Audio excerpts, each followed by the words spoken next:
Hello student, good question of 10th standard maths CBSE board. अब ये basic proportionality theorem BPT इसको बोला जाता है।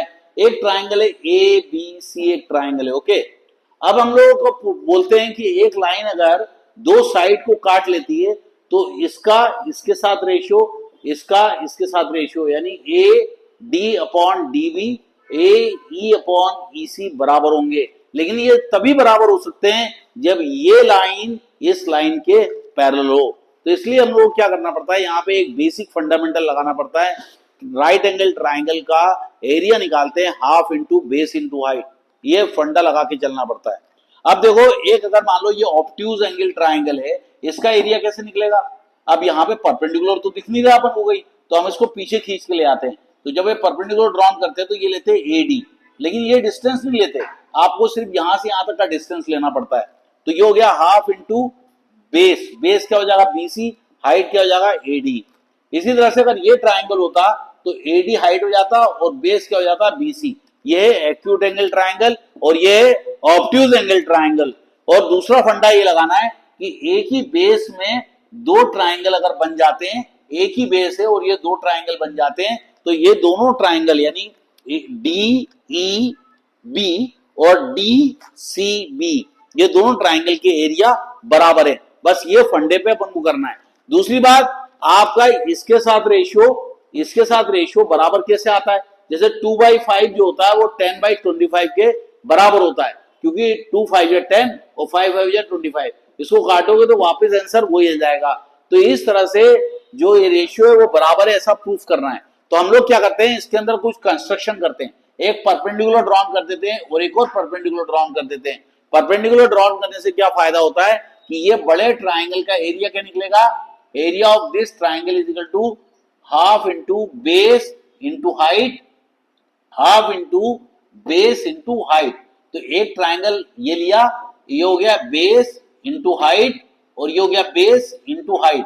तो दो बार आपको ये ट्राइंगल का एरिया लेना पड़ेगा और ये आपको एक और कंस्ट्रक्शन करना पड़ेगा इस तरह से। अब देखो, ये हो गया 1 2 3, तो एक ट्राइंगल बन जाएगा डी ई बी और दूसरा ट्राइंगल बन जाएगा डी ई सी, यानी दोनों का बेस कॉमन है। दिख रहा है आपको? तो बाद में ये प्रूव कर देंगे कि ये ट्राइंगल इस ट्राइंगल के बराबर है, क्योंकि दोनों एक कॉमन बेस में है। और बहुत सारी सिमिलरिटी के फंडे लगा सकते हैं अपन, कोई प्रॉब्लम नहीं है। लेकिन फिर भी हम लोग ऐसा मान लेते हैं कि एक बेस पे अगर दो ट्राइंगल बनते हैं तो उनके एरिया सेम रहते हैं। अब ये सॉल्व करने के लिए हम लोग क्या करना पड़ेगा, पहले ये वाला बेस, ये परपेंडिकुलर, ये वाला बेस और ये परपेंडिकुलर लेना है हमको। तो हम लोग लेंगे ए डी ई ट्राइंगल और दूसरा लेंगे डी ई बी ट्राइंगल।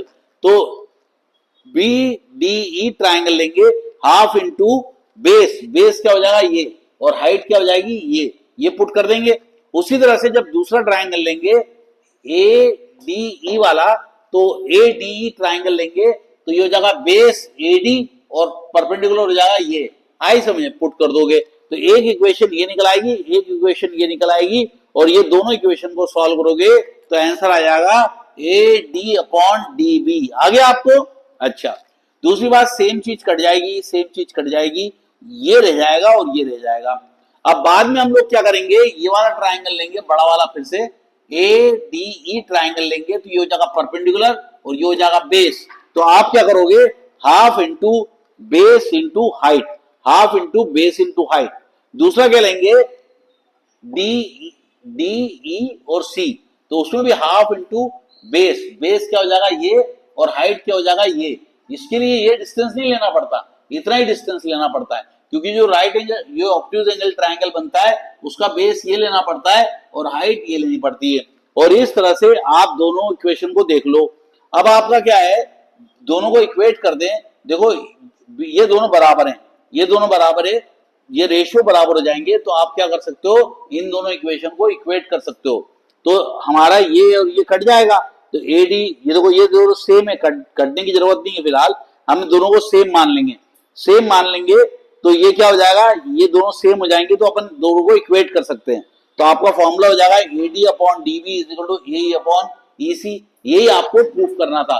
तो हमेशा याद रखना कि कोई भी एक ट्राइंगल है, उसको कोई लाइन अगर पैरेलल लाइन इसको काटती है तो इसका रेशियो इसका और इसका रेशियो बराबर होगा।